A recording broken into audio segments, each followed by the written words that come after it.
இஸ்ரவேல் ஜனங்கள் வனாந்தரத்திலே காடைகளை கேட்டார்கள். அப்போ அவங்களுக்கு அந்த காடைகளை அத்தனை பேருக்கு சாப்பிட கொடுக்க முடியாது. ஆனா வேதம் சொல்லுகிறது அவர்களுக்கு ஆண்டவர் காடையை கொடுத்தார்.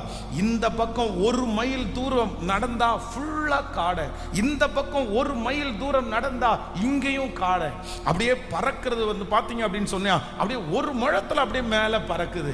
கர்த்தர் காடைகளை வரவழைத்தவர், மன்னாவால் உணவளித்தவர். அன்னைக்கு என்ன தேவையோ கர்த்தர் அதை கிருபையாய் தந்தார்.